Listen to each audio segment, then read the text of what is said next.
Mr. Elmer, when the story was first put out, it clearly said that within a fortnight, Julian Assange will reveal the names of as many as 40 politicians and different celebrities who were on this list, and we haven't heard a thing. And this was as far back as 20th of January this year. You have to understand, I was put in prison the same day, and I believe that Julian Assange or whoever protects me, because if any data would have gone out, definitely I wouldn't have been released a month ago. Have you seen these names yourself? Because since you've handed it over to Julian Assange, you're familiar with the names on this list? I can't answer that question, because if I do, I have a problem tomorrow with the prosecutor office, because my investigation is still going on. Are there Indian names on that list, Mr. Elmer? Could you repeat the question, please? Are there Indian names on that list? I dealt with Indian names. I did in Cayman as well as in Switzerland. No, so the list that you gave Julian Assange, it has Indian names? I can't answer that question. If I do, I'm running into a serious problem tomorrow. Because you have said in the past, because my investigation is still going on, that there are names of 40 Indian politicians on that list.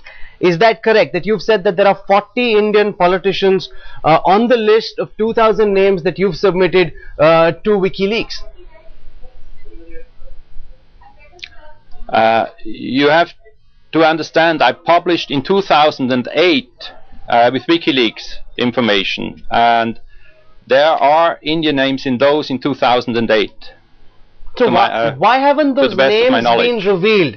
Why aren't those names out? This has been going on since 2008. Why doesn't the world know what Rudolf Elmer really knows, Mr. Elmer? You're live on this show. We'd really like to know, because Swiss banking, secrecy, all the black money is a big political story back home, and people can't understand why can't we get to the names. Who are these people who are looting India and running away with our money? We'd like to know from you, Mr. Elmer. Look, the issue is not the Swiss people, it's Indian people. We are talking about financial institutions, multinational conglomerates, and high net worth individuals. These are the people who are actually cheating your country. Now, on the other hand, Switzerland, with this secrecy law, bank secrecy law, has protected for a very long time tax evaders. But it needs the pressure of your government to break in and to get that information out. So do you think what I have done is just show the system how it works? Can you tell us about how the system works, Mr. Elmer? What is the modus operandi? How is it that these high net worth individuals and these conglomerates are able to whisk away so much of our money and hide them behind the walls in Switzerland? Tell us about that. I mean, there are several ways to get out of the money out of India. I don't want to go there into detail, but there are several ways of doing it. And for instance, you transfer it via wire transfer, but you're going to have a paper trail there. You set up a company, a trust in the Cayman Islands.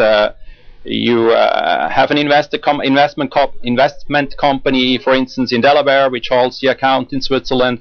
There are several ways to do it. There is also the way of transfer pricing, that you buy certain things, you sell it cheaply out of India to the Western world, and then some of the money is put into a Swiss account or any account in the Western world. So there are several ways of doing it, and to learn about it or to make it public, it needs transparency. Transparency means that we do know who are the beneficial owners and of those transactions, and up to a certain extent it's not really happening.